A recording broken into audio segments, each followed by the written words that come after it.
Welcome to Bandit's Keep. I'm Daniel. In this video, we're going to talk a little bit about traps, and which I've done before, but in this case, I'm going to talk about non-lethal or less lethal traps. There was a discussion over on the Discord. If you're not part of the Discord, I will put a link in the description. Go ahead and join. And it was about, they were running a 0 level 5e adventure, and this is very relevant to most OSR type things as well, which is the idea that if you do your standard pit trap or crossbow trap or these kind of things that you often see, that can be really deadly at low levels. So you've got this first level character, they walk into the dungeon, they fall in a pit trap and take 3 or 4 points of damage and they're dead. That doesn't seem very satisfying. So instead of just, which I'm going to talk a little bit about telegraphing and stuff, instead of just making them aware that there should be traps and they should be checking, which is a big part of this, right? That's part of why, it's part of the discussion was how do we get players to be more aware that they should be looking for things, but also what can we do? What kind of traps can we do that aren't going to just kill them, but are still interesting? So let's cover the first part first. Telegraphing. I've mentioned this a bunch of times before. It's super important.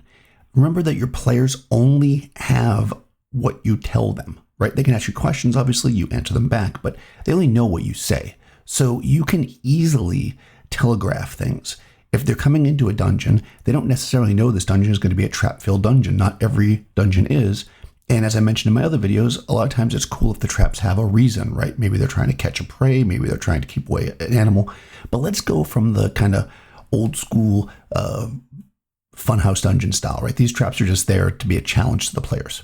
So what do we do? Well, if you look at the module, I believe it's B3, The Lost City, the opening scene, if you will, of that module is the player characters finding this temple, this buried temple that's at the top of it, and the door is wedged open. The secret door is wedged open, and it's wedged open by a body. And this body has, if I remember right, a crossbow bolt stuck in its chest. So this tells our player characters two things. One, that this dungeon is going to have secret doors because they'll need to be aware of it and to look for secret doors. They wouldn't have found this one easily if it wasn't pried open.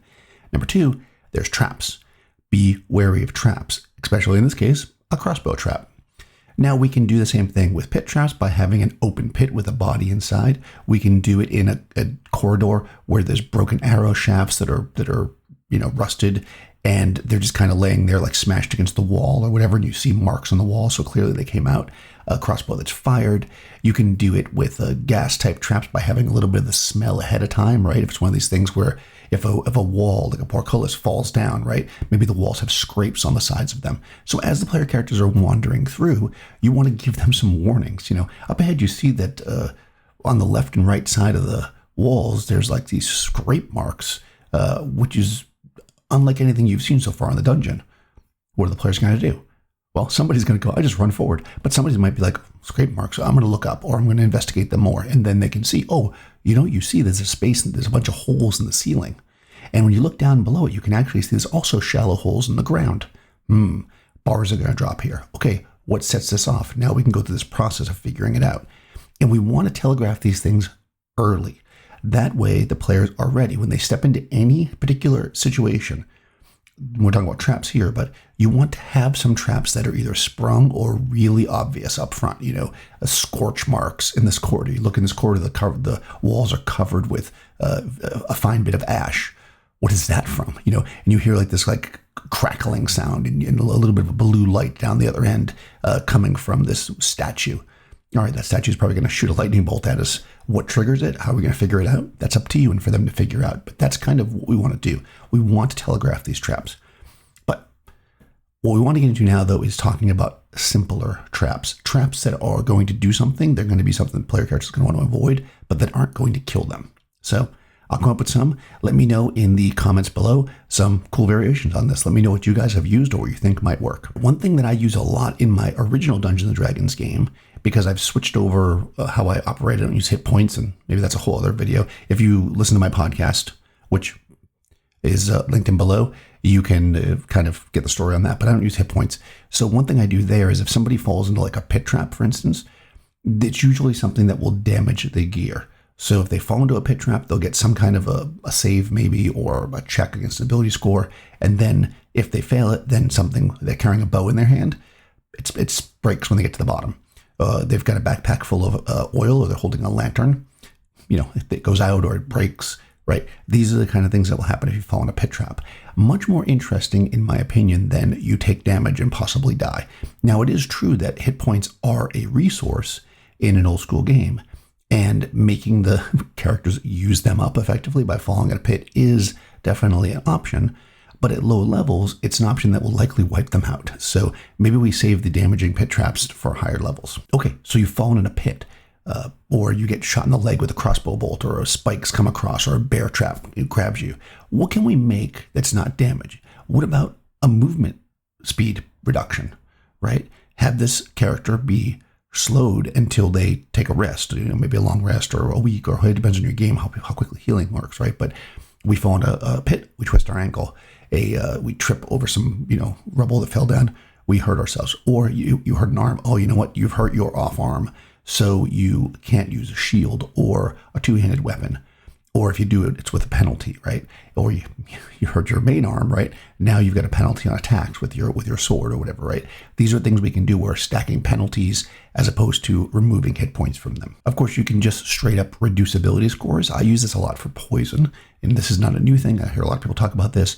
Somebody takes damage from poison, you just reduce their constitution temporarily. Usually they have to rest up to get it back or whatever. And what this does is, it can actually remove hit points at some point, but what it will do is, if they reach 0 constitution, they're dead.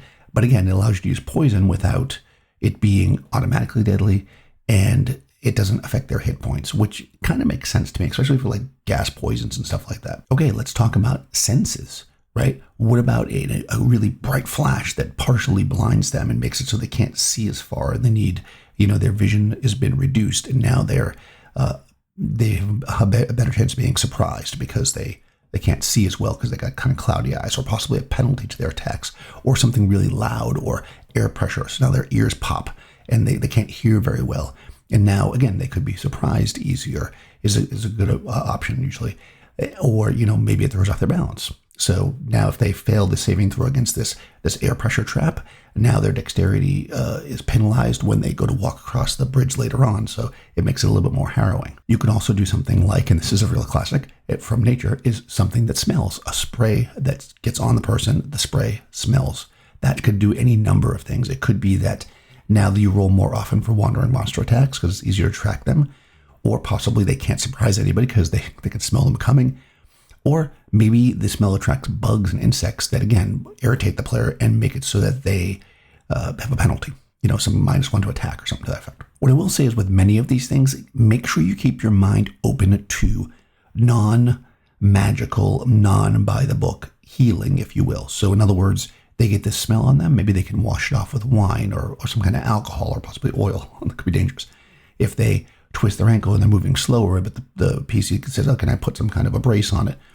Let them overcome these things. Again, the point of this exercise is for people to learn to be looking, thinking, and moving outside the box. If you just have them use a Cure Light Wound spell on it, in fact, I wouldn't even waste the spell. I'd say that's not going to work on this because that heals wounds. This is more like an injury. It's going to take a little longer to heal, but let them heal it with a non-official mechanic for sure. Okay, so now let's talk about tricks. So in BX, it specifically points out, BX being Basic Expert. I have a link in the description if you're unfamiliar with that system. It particularly points out that there are traps and then there are tricks. And tricks are things like noises, moaning, moans coming from rooms, or being unable to hear, winds blowing about your torches, strange staircases that seem to go up but they actually go down. These things are also fun traps for low-level players because they don't necessarily have to hurt them in any way. They just throw off their mapping. Maybe it's a corridor that looks like it's 10 feet long or 20 feet long, and there's a door at the end. When they walk through the length of the corridor, they actually move 300 feet. And then when they open the door and go through and they close it, the door is gone. They can't go back that way. But now they're thinking, well, we only moved 20 feet, so when we take this right up here, we should be able to go back to where we were. No, because now they move 300 feet, right? There's somewhere else. These teleportation devices, things that make the characters get lost, can be really fun, especially if you play in a game where you do mapping. If you don't do mapping, it can be a little bit maybe hard for the player characters to even understand what's happening unless you just call it out, like you realize you're not in the same spot. But still fun. Again, things that make the player characters have to go outside the norm. If somebody is comfortable in their plate mail armor, having some kind of water to cross or something like that is a good option. If they decide to go through in their armor, maybe there's a chance that they're going to get washed away, but if they don't, then they won't. But now they're going to be without their armor on the other side. All these things can be set up, and maybe there's an encounter on the other side, maybe there's not. And that's part of kind of playing up the we're in a dungeon, it's dangerous, what should we do idea. The final thing I want to talk about is riddles. So I've got a couple of riddle books here. I'll put links to them in the description. These are still available, I think on Amazon, maybe not. I'll put a link.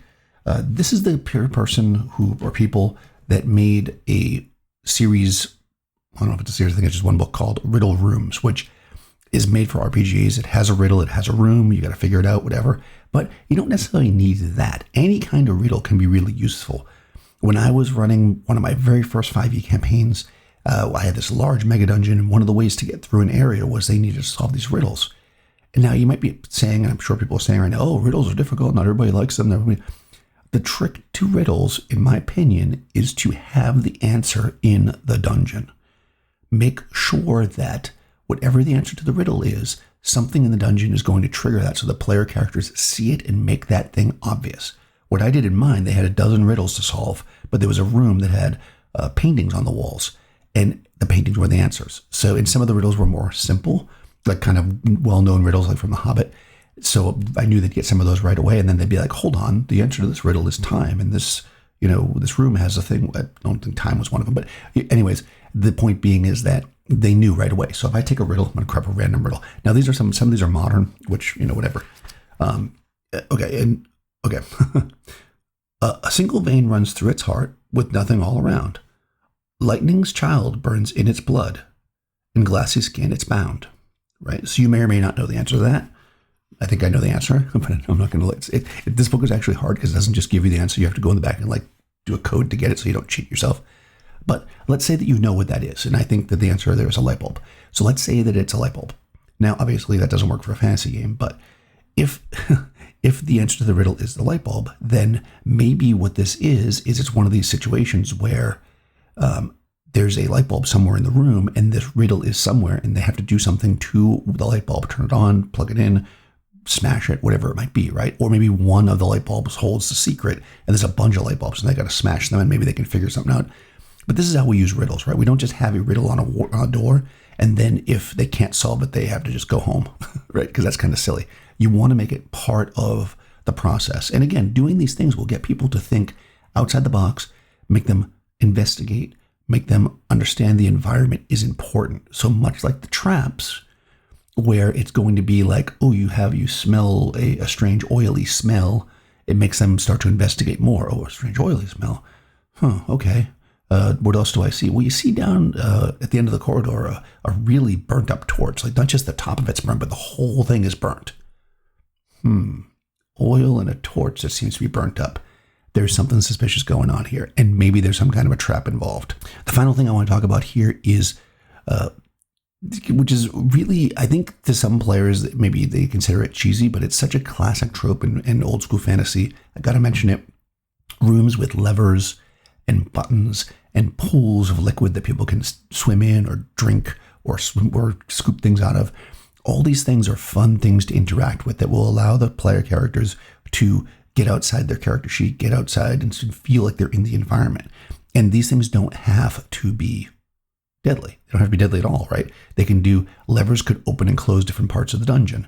The buttons could, maybe warn a monster they're coming or give them a secret to pass them through a secret door, right? Depending on what they do. A pool might heal them. A pool might be acid. A pool might have treasure at the bottom that they have to retrieve, but they can't touch the acid. These are the kind of things that we can put against a low-level party that really just requires the players themselves to think it through and not worry about like, oh, okay, I walk down the corridor, I get shot with a crossbow, mark off some hit points. I walk down the corridor, I fall in a pit, mark off some hit points. I want to take a second to thank everyone who has joined the Patreon. If you're interested in supporting the channel, you can find a link to that in the description below. It's such a great feeling to know that not only do you like the videos, but that you're willing to come to the Discord, interact with me even on a more social level, which I really enjoy, and also contribute to the channel's growth, which is just fantastic. So if you can do that, that's awesome. If not, then just keep on liking and watching the videos and sharing them around. I really appreciate it, and I'll see you next time.